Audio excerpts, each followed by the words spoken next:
Socks तो पहन सकते हैं ना? Thank you. जय माँ Kamakhya. So after very long time मैं कामाख्या टेम्पल आ गई साल भर बाद, और इतने शुभ समय पे आई हूँ, तो मेरे को इसकी इतनी ज़्यादा खुशी हो रही है कि मैं आपको बता नहीं सकती। सो आप सभी का स्वागत है मेरे इस ब्लॉग में, और आप सभी यहाँ से दर्शन कर सकते हैं। यहाँ से कामाख्या टेम्पल की जर्नी स्टार्ट होती है, और बहुत अच्छी खासी धूप है, और इस बार कुछ नए रूल्स करे गए हैं, जिनमें से एक ये है कि चप्पलें आपको नीचे ही उतार देनी है, और ये जर्नी नंगे पैर या फिर रास्ते में और चप्पल वगैरह बिक रही हैं तो आप वहाँ से ले सकते हैं। एंड मैंने सॉक्स पहन ली हैं, बट फ्लोर बहुत ज़्यादा गर्म है, बहुत ही ज़्यादा गर्म है, और चल रहे हैं हम, चलते हैं। तो आप लोग अगर चाहें तो मेरा 2022 वाला अम्बुबाची का वीडियो देख सकते हैं, उसमें मैंने बताया था कि जैसा कि मैंने आप सभी को बताया था कि मैं इस पर वॉइस ओवर करूँगी, बिकॉज़ वहाँ पे बहुत भीड़ थी और भीड़ की वजह से आवाज़ उतनी साफ़ नहीं आती। तो अम्बुबाची क्यों होता है, क्या महत्व है, ये सब मैं बता चुकी हूँ वैसे अपने पुराने वीडियो में, तो आप एक बार जाके वहाँ चेकआउट कर सकते हैं। पर फिर भी वह ब्रीफ में आपको थोड़ा सा बता देती हूँ, जो लोग नए हैं नहीं जानते हैं। तो कामाख्या मंदिर के बारे में कहा जाता है कि यहाँ देवी सती की योनि गिरी थी। जब सती माता अपने पिता के यज्ञ में कूद कर उन्होंने आत्मदाह कर लिया था, तो भगवान शिव उनके शरीर को लेकर पूरे ब्रह्मांड में घूम रहे थे। अब तब भगवान विष्णु ने सुदर्शन चक्र से सती देवी के शरीर के टुकड़े टुकड़े कर दिए, ताकि शिव जी का मोह भंग हो जाए। जहाँ जहाँ सती देवी के अंग गिरे वहाँ वहाँ शक्तिपीठ बन गए। अब कामाख्या मंदिर उसी स्थान में से एक है, और ये सबसे महत्वपूर्ण शक्तिपीठ माना जाता है, क्योंकि यहाँ पे माँ की योनि गिरी थी। योनि का तात्पर्य होता है जीवन का, कहते हैं, आरंभ। तो आदि और आरंभ यही है। तो ये एक स्टोरी है। और अम्बुबाची का जो टाइम होता है वो टाइम इम्पोर्टेंट इसलिए है क्योंकि उस वक्त जो माँ होती हैं वो रजस्वला होती हैं, पीरियड सी होती हैं, और 3 दिन के लिए मंदिर के द्वार बंद रहते हैं। चौथे दिन माँ का श्रृंगार करके फिर से पूजा अर्चना आरंभ होती है। और ऐसा सिर्फ मंदिर में नहीं बल्कि पूरे असम में होता है। सारे मंदिरों को ढक दिया जाता है, कहीं भी पूजा अर्चना नहीं करी जाती है। और जो यहाँ प्रसाद मिलता है अम्बुबाची के बाद, वो एक लाल रंग का वस्त्र होता है, जो कि सफ़ेद रंग के, कहते हैं, सूती वस्त्रों से माँ के उस भाग को ढक दिया जाता है। और जब ये द्वार खुल जाते हैं तो प्रसाद रूप में वो वस्त्र जो है दिया जाता है। तो ये तो एक स्टोरी है अम्बुबाची की। अब ये है कि एक बार राजा नरकासुर, जो कि एक राक्षस था, वो बड़ा अभिमानी राजा था, तो उसने देवी कामाख्या से विवाह करने की इच्छा जताई। तो कामाख्या देवी ने उसके सामने एक शर्त रखी कि भाई वो एक रात में नील पर्वत के पे ना, मतलब सीढ़ियाँ बना दे माँ के भवन तक आने की, और अगर वो ऐसा कर देता है और वहाँ पे सीढ़ी बना के लास्ट में विश्राम गृह बनवा दे, तो माँ उसे विवाह कर लेंगी। तो नरकासुर ने शर्त मान ली और काम शुरू कर दिया। अब उसको लगा था कि यार मैं राजा हूँ, ऊपर से इतना बाहुबली हूँ, तो मैं कुछ भी कर सकता हूँ।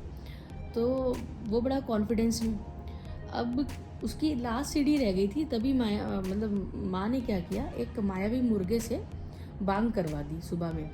तो मुर्गा जैसे ही बोला तो नरकासुर को लगा कि सुबह हो गई और काम पूरा नहीं हो पाया, तो उसको बड़ा गुस्सा आया। तो उसने ना मुर्गे का पीछा किया, तो मुर्गा जो है ब्रह्मपुत्रा नदी के पार ले गया उसको। खैर उसने मुर्गे को मार दिया, लेकिन जब तक वो वापस आया तब तक वाकई सुबह हो चुकी थी और वो अपना काम पूरा नहीं कर पाया था। तो अब ये देख के वो और ज़्यादा क्रोधित होने लगा। तब विष्णु भगवान ने उसका वध करा। इसकी एक स्टोरी है। तो आपको जो एक स्टोरी बताने वाली हूँ वो यहाँ लोकली बहुत फेमस है। ऐसे उसके प्रमाण या कुछ चीज़ें नहीं कह सकते उसके बारे में, बहुत सारी, मतलब कुछ लोग मानते हैं, कुछ नहीं मानते, लेकिन मंदिर में आज भी उसके प्रमाण मौजूद हैं। तो कहानी ये है कि कोकराझार का जो राजा है, जिनके पास यहाँ के जो मंदिर था उसका रख रखाव था, उसका उन्होंने पुनर्निर्माण करवाया था। तो मंदिर के जो एक पुजारी जी थे, तो वो मतलब माँ के असीम भक्त थे, और माँ के मतलब माँ की बड़ी कृपा थी उन पे। और वो रोज़ जब माँ की पूजा करते थे तो कहते हैं माँ स्वयं उस वक्त वहाँ पे आती थी और नृत्य करती थी।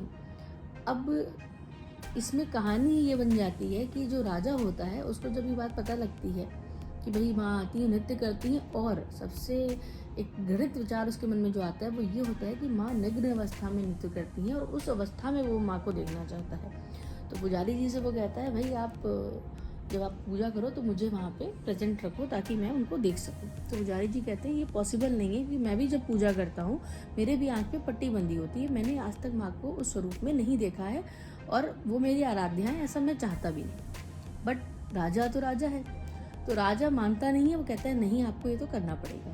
तो पुजारी जी जब मजबूर हो जाते हैं तो वो कहते हैं कि ठीक है, हाँ जब मैं पूजा करूँगा आप बाहर झीरी से थोड़ा सा वहाँ से देख लीजिएगा। तो राजा जो होता है रात के समय अपने भाई के साथ वहाँ पे छुप जाता है। अब पुजारी जी पूजा करते हैं, माता आती हैं। अब माता को इस बात का आभास हो जाता है कि बाहर से कोई देख रहा है। तो माता सबसे पहले तो पुजारी जी को श्राप देती है कि उन्होंने धोखा किया होता है माँ के साथ। तो पुजारी जी की आज भी पाषाण एक शिला टाइप की बनी हुई है जो कि मंदिर में स्थित है। मैंने अपने वीडियो में आगे दिखाया है, तो मैं आपको वहाँ पे इंडिकेट करूँगी। और जो राजा होता है उसके लिए दो यहाँ पे प्रचलित, मतलब कहते हैं ना लोकल लेवल में दो चीज़ें बातें प्रचलित है। एक कि उसको श्राप देके छोड़ दिया था, लेकिन आज भी कोकराझार के लोग वहाँ नहीं जा सकते, वहाँ उस राजवंश के। और कहते हैं कामाख्या मंदिर की तरफ वो अगर मुँह भी कर लें तो उनके वंश का अंत हो जाएगा, ऐसा माँ ने श्राप दिया।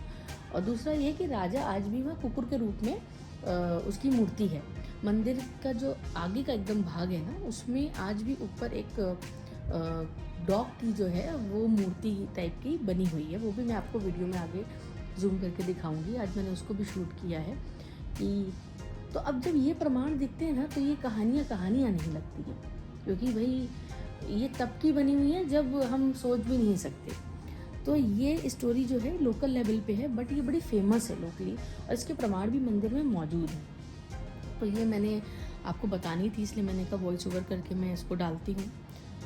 और जो क्या कहते हैं, एक मान्यता है कि यहाँ इस मंदिर में जो 3 बार दर्शन कर लेता है तो उसे सांसारिक भवबंधन से मुक्ति मिल जाती है। और ये मंदिर जो है तंत्र विद्या के लिए मशहूर है, दूर दूर से साधु संत आते हैं। अम्बुबाची तो स्पेशली साधु संत के लिए ही होता है, बट अब कॉमन पीपल बहुत आने लग गए क्योंकि माँ में आस्था और विश्वास बढ़ा है लोगों का। तो ऐसा नहीं कि सिर्फ तांत्रिक लोग के लिए है, सभी के लिए है। तो एक ये बात, मतलब एक कहानी तो ये आपके कोकराझार के राजा की है। तो जो नरकासुर था, मतलब कहते ना कि उसके पास इतना बल था, सब कुछ था, लेकिन माँ जो है ना, माँ योग माया है, सब कुछ संसार उन्हीं से चलता है, आधारभूता है, हमारी जननी है एक तरीके से। तो जब भी अगर आप सही मन से जाएंगे माँ के द्वार में तो आपको हमेशा आशीर्वाद मिलेगा। लेकिन अगर आपके मन में कहीं भी, जैसे उस राजा के मन में देखिए घृणित विचार आए, बल्कि उसके परिवार ने हमेशा मंदिर का रखरखाव किया, उसका पुनर्निर्माण कराया, सब चीज़ें करी, लेकिन वो विचार उसको, उसके वंश को ले डूबा। पुजारी जो बहुत ही माँ की आराधना करता था, सब करता था, लेकिन जो प्रेशर में आके उसने गलत डिसीजन ले लिया, वो एक डिसीजन उसको ले डूबा। नरकासुर सेम चीज़, कि वो इतना एफर्ट लगा रहा था माँ के लिए, लेकिन क्योंकि उसकी भावना गलत थी। तो कहने का मतलब ये है कि कामाख्या माँ झूठे दिखावों से खुश नहीं होती हैं, माँ आपकी सच्ची फीलिंग से खुश होती हैं। तो जिनके अंदर दिखावा है या झूठ है वो माँ से दूर रहें, और जो वाकई माँ को माँ के रूप में मानना चाहते हैं तो वो ज़रूर जाएं। तो ये कहानियाँ आपको कई जगह मिलेंगी, कुछ कहानियाँ नहीं मिलेंगी। मैं लंबे समय तक आसाम में रही हूँ, तो ये लोकल लोगों से मैंने जो चीज़ें सुनी थी वो मैंने आपको बताई। तो अगर आपको ये वीडियो अच्छा लगा हो तो प्लीज़ लाइक कमेंट शेयर करिएगा और कमेंट में जय माँ कामाख्या लिखिएगा, ताकि मुझे पता चले कितने लोग ने देखा। और अगर आप कभी भी आसाम जाएं तो प्लीज़ वहाँ ज़रूर विज़िट करिएगा। और एक चीज़ का और ध्यान रखिएगा, जैसे बहुत से लोग ना कुंड में झुक के माँ की योनि को छूने, मतलब टटोलने की कोशिश करते कि हमें छूने को मिल जाए। तो स्पेशली पुरुषों के लिए ये चीज़ है कि उन्हें नहीं छूना चाहिए। क्यों? क्योंकि ये एक पर्दा है जिसे ना ही हटाएं तो बेहतर है। और चूँकि अब हर चीज़ का कहते हैं ना मोनेटाइजेशन हो रहा है, तो हर जगह लोग पैसा कमाने ये सब चीज़ सोच रहे हैं। तो इन सब चीज़ों से दूर रहें, अपना जाएं, सिंपल दर्शन करें, अच्छे से आएँ, अच्छी भावना से जाएं, अच्छी भावना से आएँ, तो आपका जो दर्शन है ना वो सफल होगा। मेरा ये विचार है, बाकी तो आपकी इच्छा। जय माँ कामाख्या। और वीडियो लाइक शेयर कमेंट ज़रूर करिएगा। Thank you.